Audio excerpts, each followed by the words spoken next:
নমস্কার শ্রোতা বন্ধুরা, শুরু করছি আমার আজকের গল্প। আমার স্ত্রী আমার সব কিছু সহ্য করতে পারলেও আমার একটা জিনিস সে মোটেও সহ্য করতে পারে না, আর সেটা হলো কথায় কথায় মানুষকে টাকা ধার দেওয়ার ব্যাপারটা। এ নিয়ে সে আমাকে মাঝে মধ্যেই কথা শোনায়। আমি হেসে উড়িয়ে দিই আর বলি, তুমি না, আমি কি তাদেরকে একবারের জন্য দিয়ে দিচ্ছি নাকি? কাজ মিটে গেলে তো আবার ফেরত দিয়ে দেবে। আর তাছাড়া মানুষ হয়ে যদি মানুষের বিপদে পাশে না দাঁড়াতে পারি, তাহলে তো সমাজ ছেড়ে জঙ্গলে চলে যাওয়াটা ঢের ভালো। আমার এমন ফিলোসফি শুনে স্ত্রী চোখ পাকিয়ে জবাবে বলে, তোমার এই খোড়া যুক্তি দেখবে একদিন তোমাকে সর্বশান্ত করে ছাড়বে। সেদিন তুমি আমার কথা মিলিয়ে নিও। জবাবে আমি মৃদু হাসি। মেয়েটা না বড্ড পাগলি। মানুষের বিপদে তো মানুষই দাঁড়াবে, তাই না? এই কথাটা তাকে কে বোঝাবে? কয়েক মাস ধরে বাসার ফ্রিজটা ঠিকঠাক মতো চলে না। মিস্ত্রি এসে ঠিক করে দিয়ে গেলে কিছুদিন সুস্থ থাকার পর আবার যা তাই হয়ে যায়। হৃদিদা কিছুদিন ধরেই বলছে ফ্রিজটা চেঞ্জ করার কথা। তাই আমিও ভেবেছিলাম এ মাসের বেতনটা পেলে একটা নতুন ফ্রিজ কিনব। আজ মাসের 1 তারিখ, অ্যাকাউন্টে বেতন ঢুকেছে। হৃদিতাকে ফোন করে বললাম রেডি হয়ে থাকতে। অফিস থেকে ফিরে সন্ধ্যায় দুজনে মিলে গিয়ে একটা ফ্রিজ কিনে আনব। সারাদিন অফিসের কাজকর্ম সেরে বিকেলে অফিস থেকে বের হয়ে বাসায় ফিরছি। হঠাৎ করে একজন পিছন থেকে ডাক দিল, অসীমদা। পিছন ঘুরে দেখলাম হিমেল দাঁড়িয়ে আছে। হিমেল হলো আমার আগে যে এলাকায় থাকতাম সেই এলাকার ছোট ভাই। বেশ ভালো ছেলে, আমাকে খুব সম্মান করে। আরে হিমেল, তুমি এইখানে কি মনে করে? আসলে দাদা, আপনার কাছে এসেছিলাম। আমার কাছে? কেন, কোনো সমস্যা হয়েছে?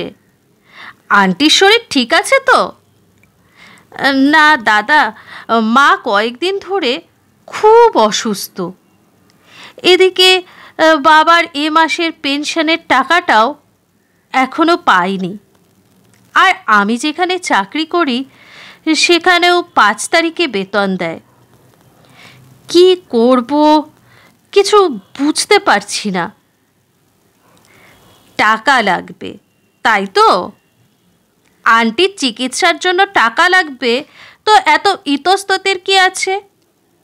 কত টাকা লাগবে? বেশি না দাদা, 10,000-এর মতো হলেই হবে। আমি কথা দিচ্ছি 5 তারিখে বেতনটা পাওয়া মাত্রই আপনাকে আমি টাকাটা ফিরিয়ে দেব। সে তুমি বেতন পেলে দিয়ে দিও। দাঁড়াও, এটিএম থেকে টাকাটা তুলে নিয়ে আসছি। আজকেই স্যালারি ঢুকেছে তো, তাই এখনো অ্যাকাউন্ট থেকে তোলা হয়নি। তো 10,000-এ হয়ে যাবে তো? হ্যাঁ দাদা। পাশের একটা এটিএম থেকে 10,000 টাকা তুলে হিমেলের হাতে দিয়ে বললাম, টাকাটা নিয়ে টেনশন করো না, আগে আন্টিকে সুস্থ করো, ঠিক আছে? আর রাতে ফোন করে আন্টির খবর জানিও, কেমন?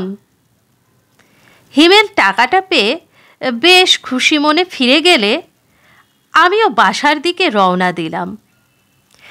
বাসায় এসে হৃদিতাকে যখন বললাম ফ্রিজটা না হয় 5 তারিখের পর কিনতে যাই, তখন সে চোখ পাকিয়ে অ্যাডভোকেটের মতো জেরা শুরু করে বলল, নিশ্চয়ই এবারও স্যালারির থেকে কাউকে ধার দিয়ে এসেছো, তাই না?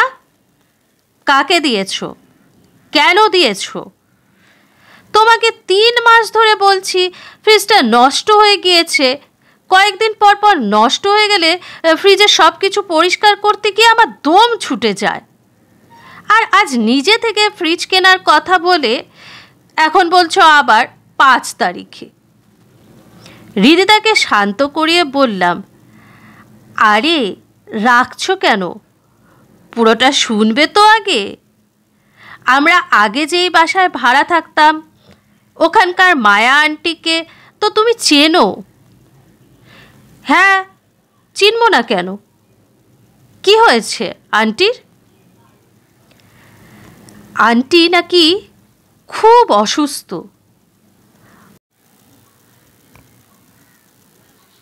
অফিস থেকে ফেরার সময় তার ছেলে হিমেলের সাথে দেখা হয়েছিল। ছেলেটার মায়ের টাকা জোগাড় করতে না পেরে মুখটা একেবারে শুকিয়ে গিয়েছিল। তাই আমি 10,000 টাকা ধার দিয়েছি। অসুবিধে নেই, 5 তারিখে বেতনটা পেলেই দিয়ে দেবে বলেছে। তখন না হয় দুজনে মিলে গিয়ে ফ্রিজটা কিনে আনবো। ফ্রিজ তো 2 দিন পরও কেনা যাবে। সামান্য 10,000 টাকার জন্য একজনের মা অসুস্থ হয়ে কষ্ট পাবে, এ ব্যাপারটা কেমন অমানবিক হয়ে যায় না? আচ্ছা, তুমি যে মানুষের উপকারের জন্য এভাবে টাকা ধার দাও, কখনো তো একজনকেও দেখলাম না তোমার উপকারের দাম দিতে। বরং ধার দেওয়া সেই টাকাটা ফেরত নিতে গিয়ে কত কত বাহানা করে তারা। এখনকার যুগে ভালো মানুষের কোনো দাম নেই, বুঝলে? বুঝবে একদিন।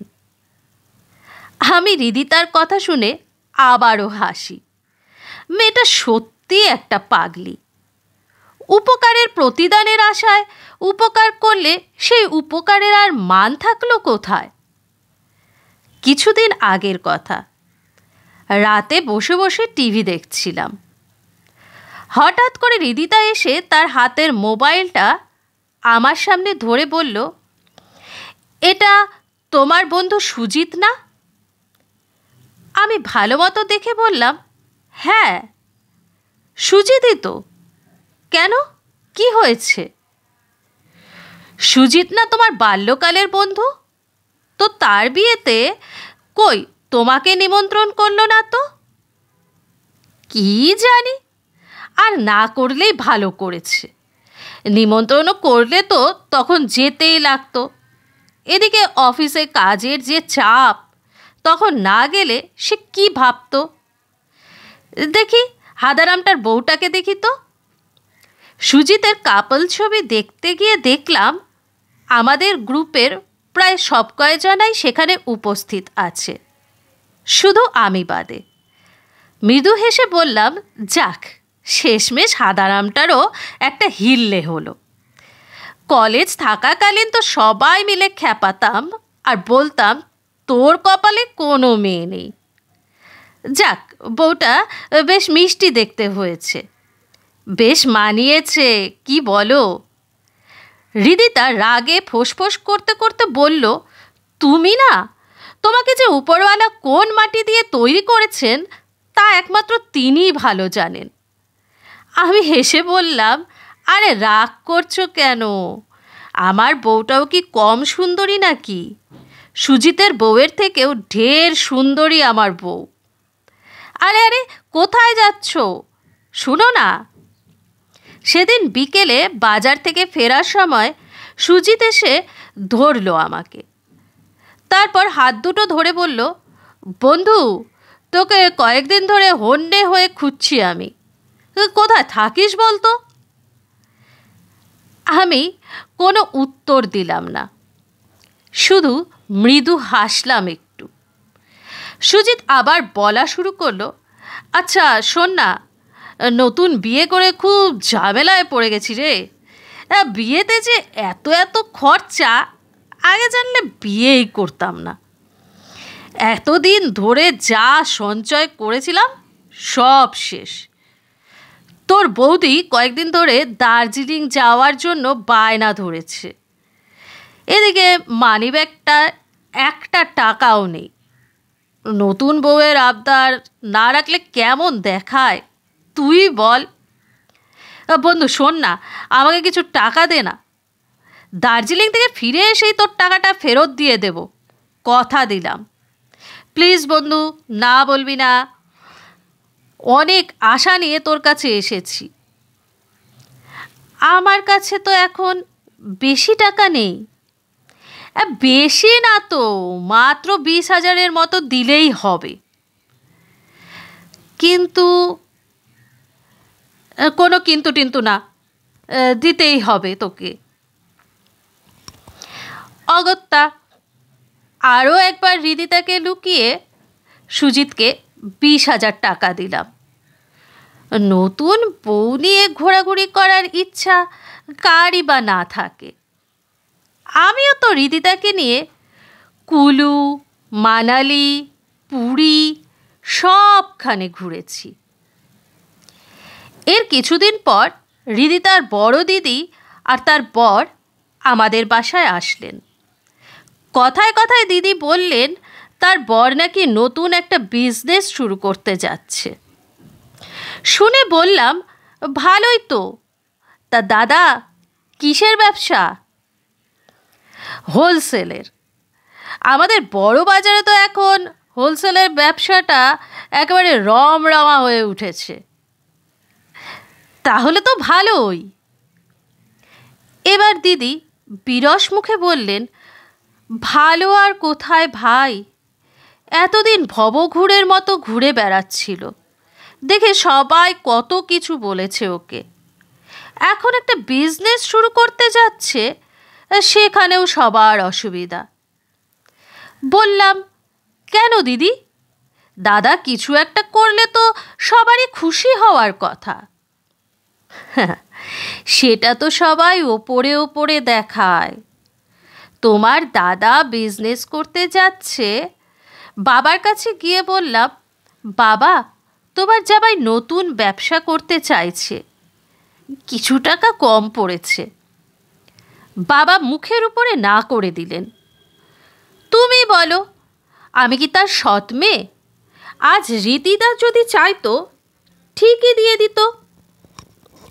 আপনি অযথা রাগ করছেন বাবার উপরে। তো কি করব বলো? এতদিন কিছু করতে না পারার জন্য সবাই কত কথা শুনিয়েছে আমাকে, আর এখন কিছু করতে চাইছে তখনও সবার অসুবিধা। তা দাদার কত টাকার শর্ট পড়েছে? দাদা একগাল হেসে বললেন, বেশি না, এই 1,02,000 মতো। টাকাটা পেলে সত্যি খুব উপকার হতো বুঝলে। দেখো না ভাই, তুমি একটু ম্যানেজ করে দিতে পারো কি না? রিক্তা বলছিল তুমি নাকি সবার বিপদে পাশে দাঁড়াও। তাহলেই বড় ভাইটার পাশে একটা বার দাঁড়িয়ে দেখো না। বেশি দিন রাখবো না, ব্যবসাটা দাঁড়িয়ে গেলেই তোমাকে তোমার টাকাটা ফিরিয়ে দেব।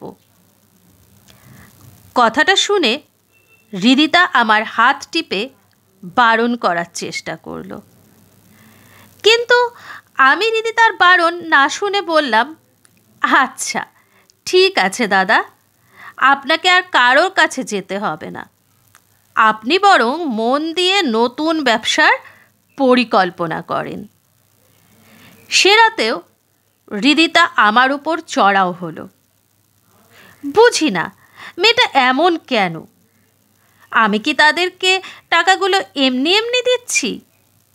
ধারই তো নিচ্ছে তারা, সময় হলে আবার দিয়ে দেবে। এরপর কেটে গিয়েছে কয়েক মাস। অফিসে বসে কাজ করছি, এমন সময় একটা অপরিচিত নম্বর থেকে কল আসলো মোবাইলে।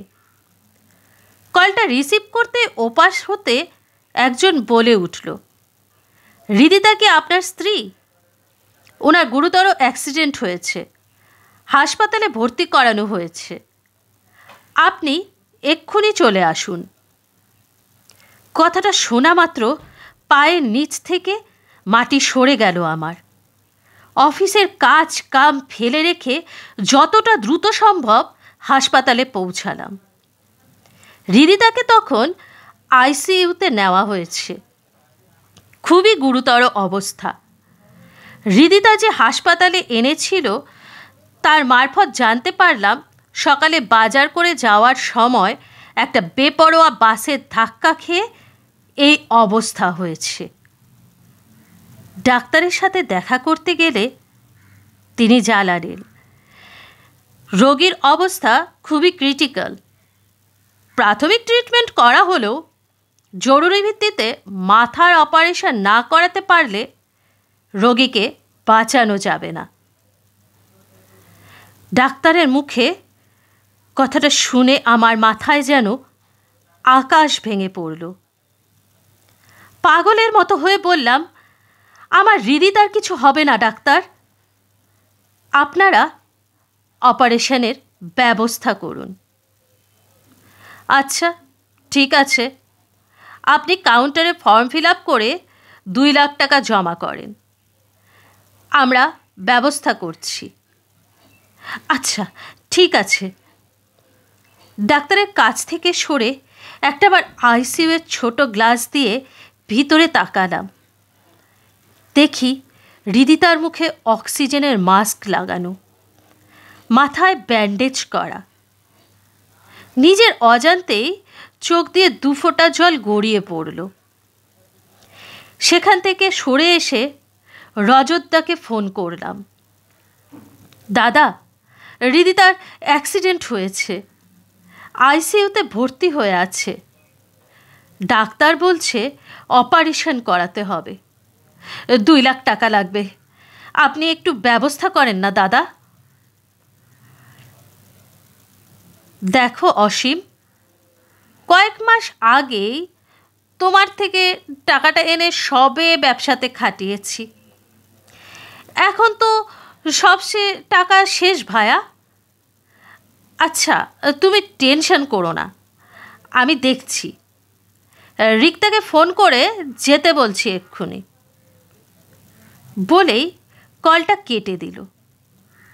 কিছুক্ষণ পর বেশ কয়েকবার কল করলাম, কিন্তু রজতদা আর ফোনটা রিসিভ করলেন না, বরং একটু পর থেকে যান্ত্রিক একটা কণ্ঠস্বর ভেসে আসতে লাগলো বারবার।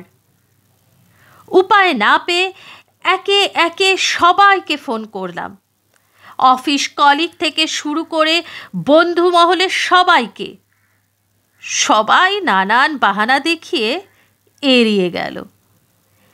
এমনকি সুজিতকে যখন ফোন করে সবটা বললাম, সে বলল, বন্ধু তোর বৌদিকে নিয়ে গোয়া এসেছি, কলকাতায় ফিরে বৌদিকে দেখে আসব। একে একে সব পরিচিত সবার মুখ ফিরিয়ে নিল। শেষমেশ হৃদিতার বাবার কাছে ফোন করে বললে শ্বশুর শাশুড়ি দুজনেই হন্তদন্ত হয়ে ছুটে এলেন। শ্বশুরমশাই 2 লাখ টাকার বান্ডেল দুটো আমার হাতে দিয়ে বললেন, এক্ষুনি কাউন্টারে জমা দিয়ে অপারেশনের ব্যবস্থা করতে বলো। আর আমার মেয়ে কোথায়? টাকার বান্ডেল দুটো হাতে নিয়ে পাথরের মূর্তির মতো চুপচাপ দাঁড়িয়ে রইলাম আমি। কারণ ততক্ষণ এই 2 লাখ টাকার প্রয়োজন আমার শেষ। হৃদিতা আমাকে, আমাদের সবাইকে ছেড়ে অনেক দূর চলে গিয়েছে। শ্বশুর শাশুড়ি আমার চোখে জল দেখে ছুটে গিয়ে রুমে ঢুকলেন। দেখলেন তাদের আদরের মেয়ের মায়াবী মুখখানা সাদা কাপড়ের অন্তরালে ঢাকা পড়েছে। বুক ফেটে কান্না বেরিয়ে আসতে চাইল আমার।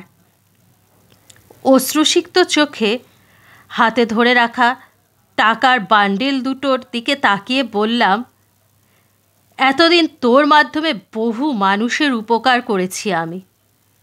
সবসময় ভেবেছি মানুষ হয়ে মানুষের উপকার করব। কিন্তু আজ সেই সমস্ত মানুষগুলোই আমাকে তাদের আসল চেহারা দেখিয়ে দিল। আজ শেষমেশ তুইও আমার কোনো কাজে লাগলি না। হৃদিতা ঠিকই বলতো, আমার এই ভালো মানুষই একদিন আমাকে সর্বশান্ত করে ছাড়বে। আজ আমি বড্ড একা হয়ে গেলাম হৃদিতা। প্রিয় বন্ধুগণ, যদি আজকের গল্প আপনাদের ভালো লেগে থাকে তাহলে অবশ্যই লাইক শেয়ার করে দেবেন। আর হ্যাঁ, অবশ্যই কমেন্ট করে জানাবেন আমার গল্প আপনাদের কেমন লাগছে। আর যদি এখনও সাবস্ক্রাইব না করে থাকেন তাহলে আমার চ্যানেলটিকে আপনাদের যদি ভালো লাগে তাহলে বেল আইকনটি প্রেস করে সাবস্ক্রাইব করে দেবেন। অসংখ্য ধন্যবাদ আমার গল্প শোনার জন্য। সুস্থ থাকবেন, ভালো থাকবেন। আজ এই অবধি, আবার দেখা হবে আপনাদের সাথে। নমস্কার।